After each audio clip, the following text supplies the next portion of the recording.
Quickly, first of all, I want to congratulate Jeremy, our cross-country team, for finishing second in the nation. What an amazing thing for them.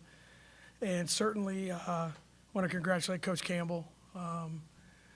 Drove me crazy last night watching that, but kind of like this game. But really happy for them and excited for them to have the opportunity to play in a Big 12 championship game. So hopefully if that comes to fruition. And I would say on this game, it was one of the best games I've been a part of. I thought both teams were tremendous, played the game the right way, entertaining, nothing chippy, nothing stupid, just two teams just played basketball the way the game's supposed to be played, in my opinion. And the last thing I'll say is I've coached against a lot of really good players, and I don't want this to sound crazy. It will sound crazy because I'm going to say it anyway. Sorry, babe. The Caitlin Clarks and we'll see Paige Beckers. I've never had a week where I've got to see two better point guard performances than Maya McDermott and Katie Dennebeer. What Katie Dennebeer did today was absolutely incredible. I mean, we couldn't guard her. You can't go 8 for 10 from the three-point line in a shoot-around. Those two guys, just incredible basketball players, incredible people, incredible representatives of our state, incredible representatives of their universities. So I just really felt that needed to be said because I think sometimes after these games, they don't get the attention they deserve. And I would say anytime they're going to be up for any kind of honors, all their highlights are going to be from our game. So we did our part. So sorry, go ahead. My understanding was at the end of the game, Addie kind of had the decision to make there, either take it herself or post up to Addie. Yeah, she might say she had a decision, but we all know where it was going. What we told them was, the ball was going to get, Emily was going to get it, and then it's similar to the play we ran against Baylor, a little twist to it, but it was basically Emily Ryan, Addie, and Audie were going to make the decision, and if they helped, we were going to kick it. If Addie saw one-on-one, that's where it was going. I thought she was very patient in the pass. She rushed a couple earlier that they intercepted, and I thought Audie and Addie just showed enough poise in that moment to get the ball, and she made the shot. Bill, what does it say about Drake's tenacity? I guess that, you only turned it over 8 times, but they're all steals. They out-rebounded you by 11. Just the hustle plays. You guys made them too, but what does it say just about their will? No, that's a really, really good team full of kids that, again, play the game the right way. And when you have someone like Katie that you can literally jump on her back, and now we're trying to scramble and help her, and then they go get an offensive rebound because the whole building's trying to guard one person. But no, they play the game really, really hard. The pace is hard to simulate. Their system is almost impossible to simulate the way they move around. I thought our scout team did a phenomenal job of trying to get us ready. But yeah, it was the kind of game that you expected, certainly. And they did the same thing. And they played Iowa, a really competitive game. I don't think the score was indicative of the game. And they lost a close game at Creighton, who's a great team. So very impressed with what they do, the stuff they run, how they play. Really, we were fortunate that we had the ball last. If they had the ball last, they probably win. We had the ball last. And one more for me. I know you said couldn't defend Katie because of the stats, but she said, I believe she felt like that defense was in her shorts. That means a lot of contested shots. What does that say? You can't really necessarily fault your defense, but at the same time, she throws that one up there for a point. Yeah, no, it is. And we kind of ran into both of those with Maya and today, that they hit some really, really hard shots. But that's what great players do in the biggest of moments is they hit hard shots. Anyone can make an easy one.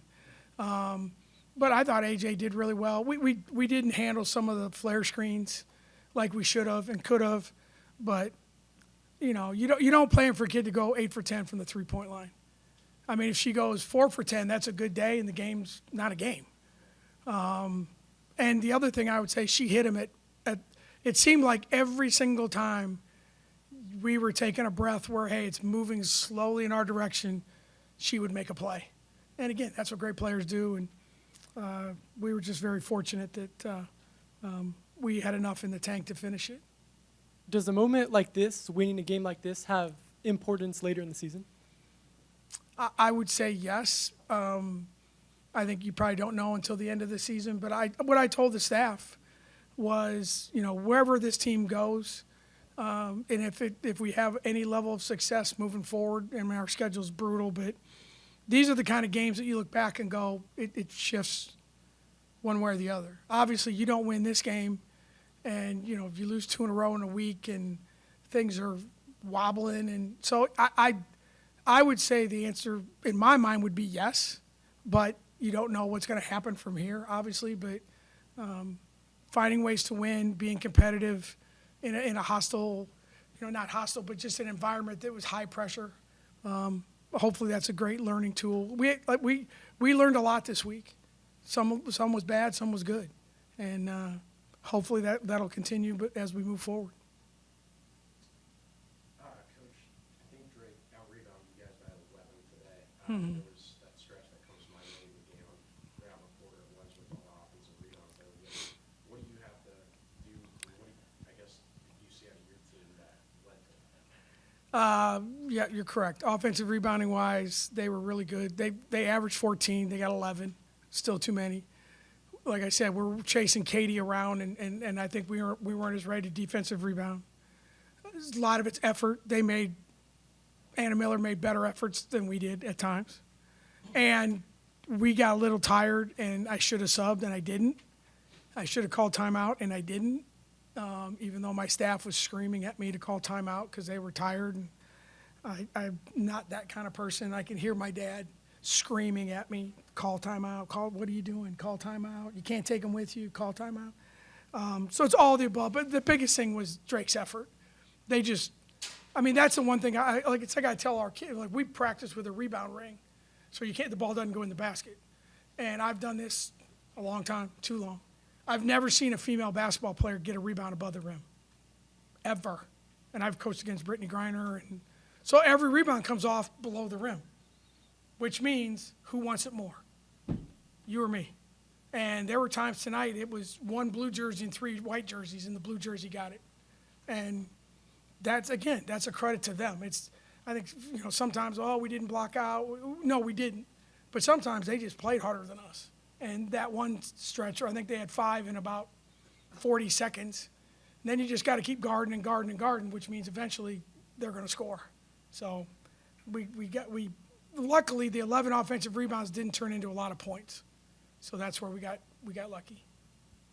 Coach, how much has your approach at the end of games changed in the last year having a player like Adi? It's changed a lot. A lot of we work on special situations. The most organized people on the planet, in my opinion, are football coaches. They cover everything. I mean, it's almost insane how well orchestrated they are. And so for us, special situations like special teams. And so to have someone like Audie, how do you want to guard her? B, she's a great screener. So it's like you have an option where it's like, what are you going to do? You're going to double her? Whatever it is. So, no, there's no question that having someone like that, it's not just gives us the opportunity to throw her the ball. It opens up a lot of possibilities for us. So we haven't had someone like that since Angie Welly, probably, before some of you were born. So, but it's a big plus for us, no question. And she wants the ball. That's the other thing. I've coached a lot of players that you take it. I mean, if Addie Brown doesn't throw her that ball, there might have been a problem between those two. So you got to be willing to take the ball. You got to be willing to shoot it. You got to be willing to miss it. And Audie is the kind of kid that's willing to take that responsibility.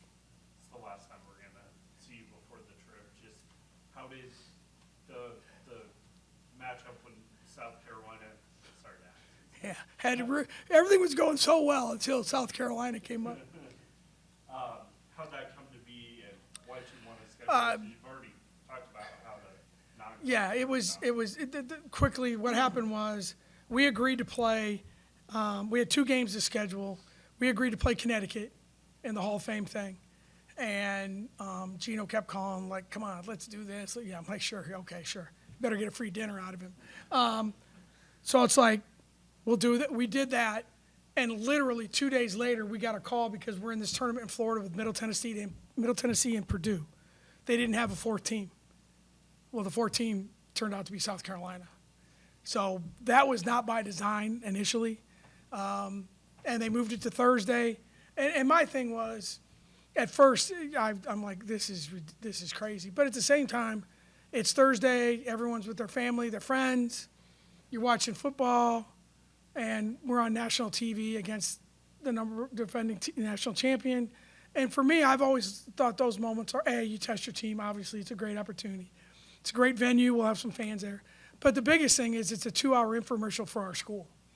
And they'll talk about Iowa State. They'll talk about our players. They'll talk about, what's going on in football. They're talking about, there'll be a lot of positive discussion about our university and department. And to me, that you'd have to pay a lot of money for that marketing. So hopefully, between football games and whatever, and of course my grandson Will, he knows more about sports than anyone I know, walks in after the game and said, "Grandpa, you're in trouble." I go, "What do you mean?" He goes, "South Carolina's getting killed. They're going to be in a bad mood." I'm like, "Okay, thanks, Will. Love you too, buddy." So that's kind of how my post game started, but he's probably right. But no, it'll be a great opportunity for our team.